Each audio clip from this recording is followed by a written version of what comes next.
right, I'm going to speak a little bit about freedom today to start us off. A lot of people think freedom's free, and that the word free in freedom means it's free and that you can do whatever you want. And I'm here to oppose that. I'm saying that it's not. Freedom isn't free. Freedom takes hard, diligent, and continuous effort to achieve freedom. It's a fine balancing act. Freedom is a two-way street. One way is respect, and the other is responsibility. That's how you achieve freedom. We need respect for ourselves. We need respect for our parents. We need to respect children. We need to respect the police. And we need to respect the natural order of this world, including the environment. We need to respect the countless generations that proposed a society that follows the rule of law and respects the rule of law. And we need to respect the price they paid to achieve these concepts we call individual freedom and liberties. We need to respect the sacredness of the family unit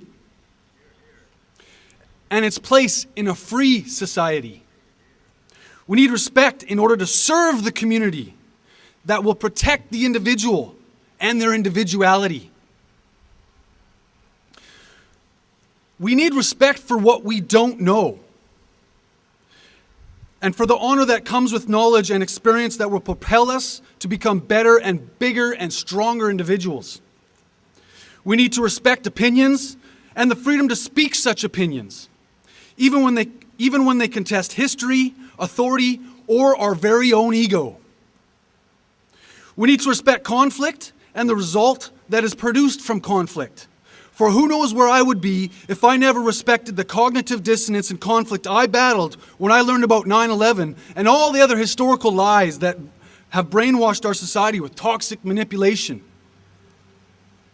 We need to be responsible for our actions, for our language, for our choices that we make and the choices that we don't make.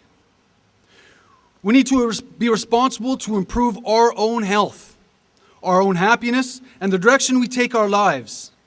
We need to be responsible to find solutions that work for us and for the community around us, because without the protection of the community, there can't be that free individual that has the freedom to speak. We need to be responsible from the moment we awake, in more than one term, and to the moment we rest our heads. For everything we do and we do not do creates a causation that affects others around us. We are beings of causation. We need to be responsible for the effects we cause. We need to be responsible to educate the children of the future what freedom is and how to exercise their rights.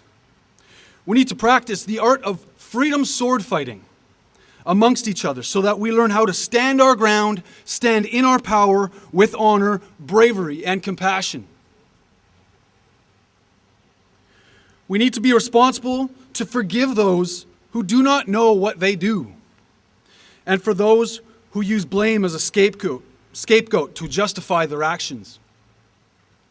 Forgiveness is not excusing one's action or the pain they've caused. It's actually powerful technology that heals ourselves to overcome the repetitious hate, blame, guilt, and punishment we relive and replay in our minds on a daily basis.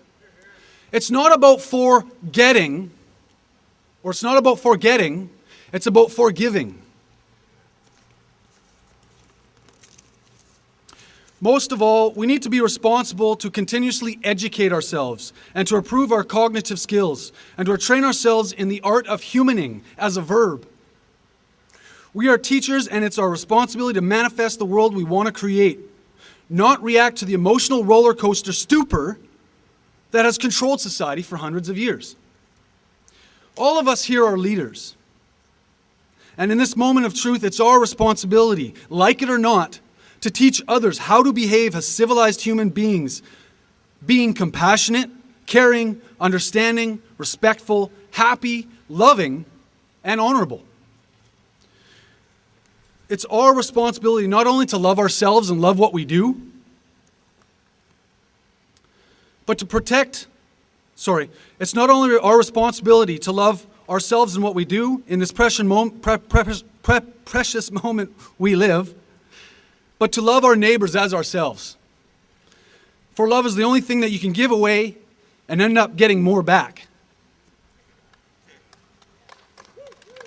In fact, love is the creative force of the universe. There's no two ways about it. So when we drive down the road to freedom, we owe a duty to protect the road and the rite of passage for others to travel on. For we did not create the road to freedom. It's been paved with blood, sweat, and sacrifice of people we will never, ever know. And hopefully this road to freedom will continue to be built with your legacy for future generations to travel on. The key to this road to freedom is education and replacing old knowledge with new knowledge.